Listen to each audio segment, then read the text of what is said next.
উনি দীর্ঘদিন ফিরে ছিলেন, প্যারাগন ফিরে ছিলেন, মানে কৃষি সম্পর্কে অনেক ভালো জানে। আমি বেসিক্যালি কৃষির টেকনিক্যাল বিষয়গুলো কিছু জানি না। আমি আবার ধরেন মুরগি, গরু, ছাগল, আমি হলো মানে এদের ডাক্তার আছি। আমি ভেটেরিনারি ডাক্তার, সে হচ্ছে মাছের ডাক্তার। মাছ সম্পর্কে যদি আপনারা ম্যাক্সিমাম সবাই তো মাছের খামারি নাকি? আচ্ছা, তাহলে সাহেবী সাহেব অনেক সময় নিয়ে ধৈর্য ধরে আপনাদের সাথে আজকে তার বক্তব্যের আদান প্রদান করবেন। আমরা আশা করি সাহেবী সাহেবের বক্তব্যের মাধ্যমে আপনারা অনেক ভালো কিছু নতুন কিছু শিখবেন, জানবেন।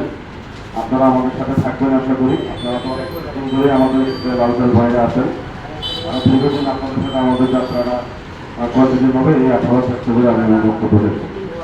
আসসালামু আলাইকুম।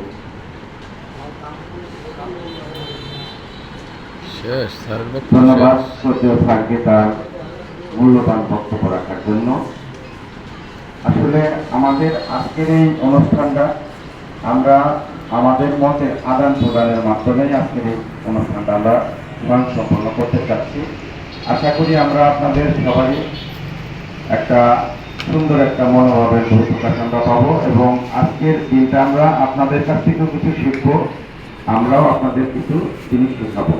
এই মর্মে আমাদের আরবি অ্যাগ্রো থেরাপিদের সম্মানিত এজিএম স্যার জনাব সাইফি নাসির স্যারকে তার মূল্যবান প্রেজেন্টেশন প্রদানের জন্য বিনীতভাবে অনুরোধ করি।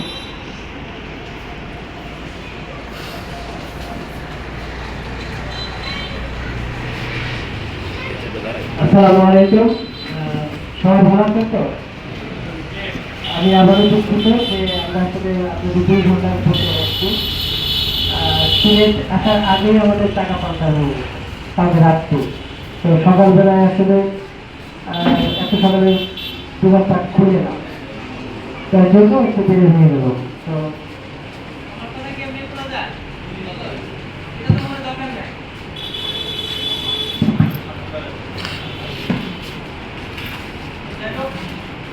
আজকে এই আমাদের সমিতির আসলে আরবি একটু যেটা হচ্ছে 30 ফিট আমি চিনি 30 ফিট আর সহযোগিতায় যেটা সাধারণ জন্যই তো আমাদের সবচেয়ে বড় ডিলারের মধ্যে উনি একজন ডিলার সারা বাংলাদেশে।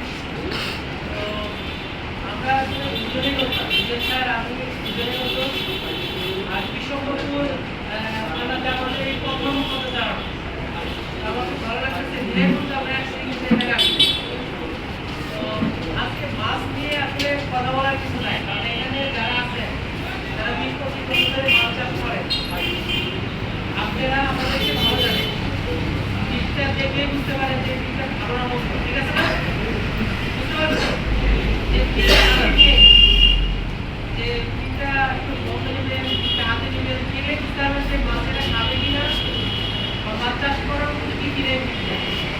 তো আমরা খুব সৌভাগ্যবান যে 30 ফিটটা আপনাদের হাতে পৌঁছাইছে এবং এটা আপনার মাছে খাওয়াইছে, আলহামদুলিল্লাহ রেজাল্ট ভালো পাইছে। সব মিলেই কিন্তু এতটি হাই এখানে একসাথে হতে পারছে। এখানে কিন্তু কাউকে জোর করে আনা হয় না, বলা হয়েছে ভাই 30 ফিটের একটা সেক্টরের মধ্যে একটা আপনাদের রিকোয়েস্ট করলো একটু বিক্রিতে বলা হয়েছে আপনাদের তৈরি নিয়ে আসে কি কারণে একটা হলো 30 ফিটের আরো কোনো কিছু বলা কিনা জানা আছে কি আপনাদের কাছ থেকে শিখলো যে মাছ চাষে আরো কিছু দরকার আছে কিনা। দরকার তো অবশ্যই আছে। আগে একটা মাছ ছাড়ার পরে 1 বছর পরে আমরা মাছটা বিক্রি করতাম 1 কেজি বা